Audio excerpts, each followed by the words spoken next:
Πάω να συναντήσω τη Βούλα, η οποία έχει ήδη ξεκινήσει να ετοιμάζει το θεσπέσιο φαγητό που θα φτιάξουμε. Κόκορα με χιλοπίτες. Χιλοπίτες ή τουτουμάκια, Μαρία.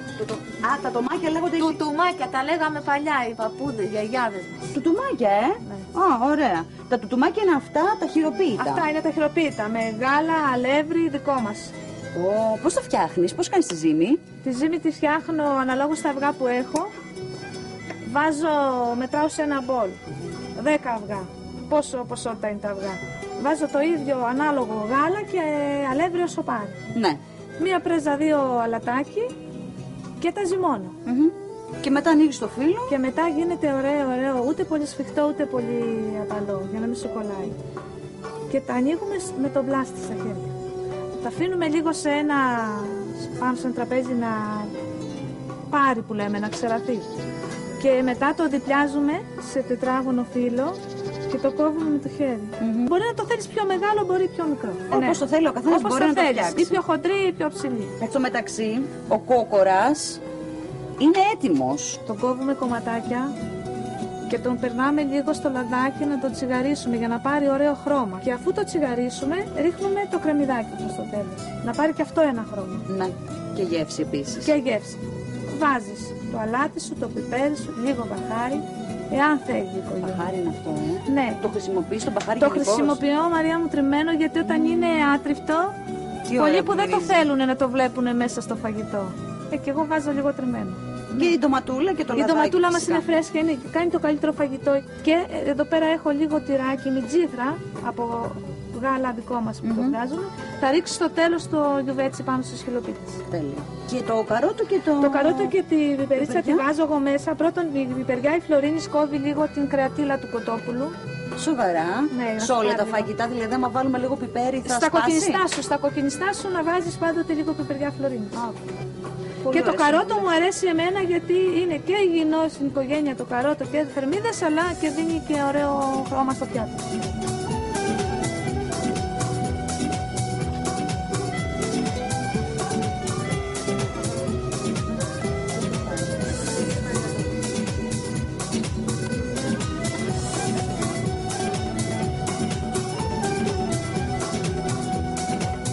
Γιατί αυτά θα μείνουν μέσα στη σάκη.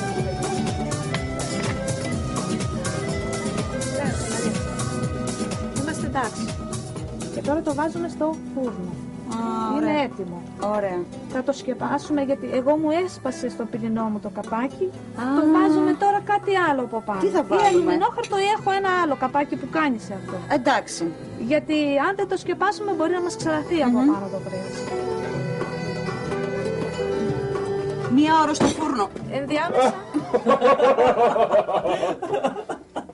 Φαντάζομαι να βρείτε κιόλας.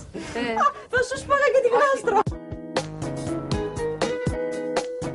Θα βάλεις το φτιάρι, Θα βάλουμε και θα καούμε, Μαρία, πώς θα το βάλουμε. Πώς θα το σμπρώξουμε μέσα? Πώς θα το σπρώξουμε μέσα. Προσεκτικά, και σιγά σιγά, θέλει και λίγο προσοχή, γιατί έχει και λίγο δύναμη και το βάζουμε πάνω στη φωτιά. Να το κλείσω. Και το κλείνουμε. Ωραία. Λοιπόν, πρέπει να περιμένουμε... Κλείσε καλά, Μαρία. Να μην φεύγει η ζέστη έξω. Εκεί. Εντάξει. Και Πόση ώρα?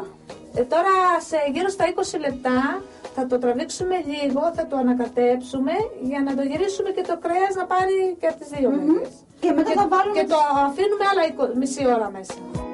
Μαρία, φέρνει ένα πανιά να το πιάσω.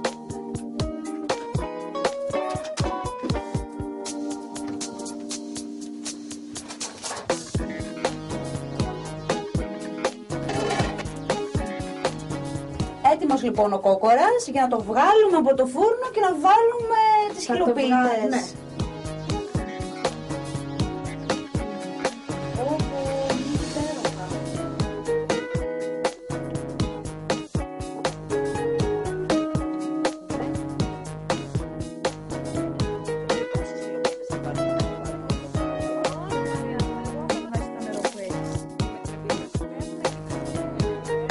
Πάμε για την τελευταία πράξη.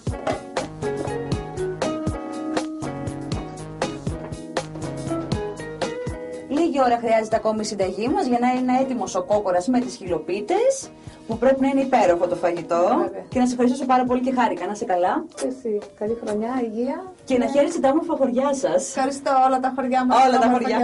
Όλα.